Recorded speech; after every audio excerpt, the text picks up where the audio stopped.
ఇప్పుడు ఓ మూవీకి వెళ్ళానండి. మూవీ అంటే టీవీలో వేస్తారు కదా, అలాంటి మూవీ. నువ్వు కూర్చోకూడదు, చిన్నపిల్లలు భయపడతా అని చెప్పారు. భానుచంద్ర మూవీ. ఆ మూవీలోని వీళ్ళు భానుచంద్ర వాళ్ళ తాత వల్ల రాజులు అనమాట.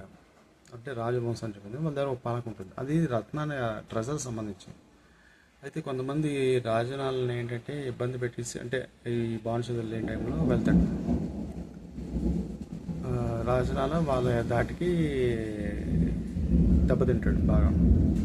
ఇది వచ్చి తెలుసుకుని భావనచంద్ర ఏంటంటే వాళ్ళు వేటాడడానికి వెళ్ళి అడుగు లోపలికల్లా వెళ్ళిపోతాడు. అక్కడ సినిమా షూటింగ్ వాళ్ళు వస్తారు. అక్కడ పెద్ద రాజు ప్యాలెస్ ఉంటుంది. పాత యాక్టర్ శ్రీధర్ అనుకుంటాను, శ్రీధర్, సంగీత వీళ్ళందరూ ఉంటారు. గోలపూడి మారుతీరావు, భీమరాజు వీళ్ళందరూ పాత యాక్టర్లు మనం చూడొచ్చు, ఇప్పుడు లేని వాళ్ళందరూ. అయితే భావనచంద్ర చాలా హ్యాండ్సమ్గా ఉంటాడు.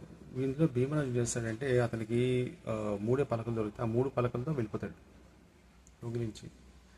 అయితే వెళ్ళి వాడు అనుకున్న ట్రెజర్ బదులుగా వీళ్ళు వెళ్ళి ఒక అనుకోకుండా ఒక ప్లేస్కి వెళ్తాడు. ఆ టైంలో పాట కూడా పెద్ద వర్షం పడిపోతూ ఉంటుంది. పాట చిట్ట చిడు అడవి లోపలికల్లా వెళ్తాడు.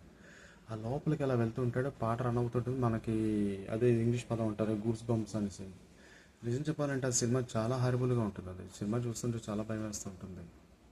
అది ఎంత భయం వేస్తుందంటే మనకి, అంటే నీట్ ఏజ్లో చూసేస్తాం అనుకోండి, కానీ ఆ ఏజ్కి మాత్రం మనకి టెన్షన్గా ఉంటుంది. ఇంటికి వెళ్ళడానికి కూడా టెన్షన్ పడతాం, అంతలా ఉంటుంది భయం.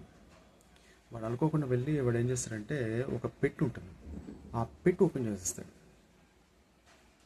అది ట్రెజర్ అనుకోండి. ఆ పెట్టి పైన త్రిశూలం ఉంటుంది, తీసి ఎక్కడ దూరం పడేస్తాడు. ఆ, దానిపైన ఈ గొలుసులు ఉంటాయి కదా, ఆ గొలుసులు అనేది తీసేస్తాడు. తీసి లోపల ఓపెన్ చేయగానే అప్పటిదాకా లోపల ఒక అస్థిపంజరం ఉంటుంది.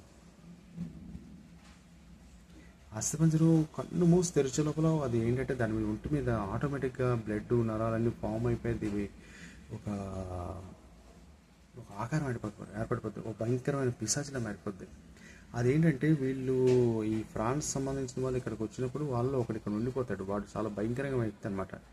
వాడేంటి అనుకోకుండా చనిపోతే ఇక్కడ వాడిని పెట్టేస్తారు. వాడు చాలా భయంకర వ్యక్తి. వాడు నిధుల గురించి, ట్రెజర్ గురించి, ఇండియాలో రాజుల దగ్గర ఉన్నది దోచుకోవడానికి ట్రై చేస్తుంటాడు. అలాంటి చేస్తూ ప్రయత్నంలో వాడు చనిపోతే వాడిని అక్కడ పెడతారు. వాడు భయంకర వ్యక్తి. వాడు అసలు యాక్చువల్గా ఏంటంటే ఇంకేంటి, వీడు ఓపెన్ అయిపోయిన భీమరాజుని చంపేస్తాడు. ఇంకా మిగతా వాళ్ళు వేట మొదలు పెడతాడు. వాడి దృష్టి హీరోయిన్ మీద పడుతుంది, ఎందుకంటే తన్ని చేస్తే నిధి బయటపడుతుంది అనేసి. ఈ లోపల సినిమా నిజం చెప్పడం కాదు, కానీ మీరు ఒక్కసారి ఆ సినిమాని చూడండి. సినిమా పేరు ఏంటంటే పున్నమి రాత్రి. 1980s వచ్చిన ఈ భయంకరమైన సినిమా నిజం చెప్తే ఒంటరిగా చూస్తే మాత్రం మీరు వర్షం పడుతున్నట్టు చూస్తే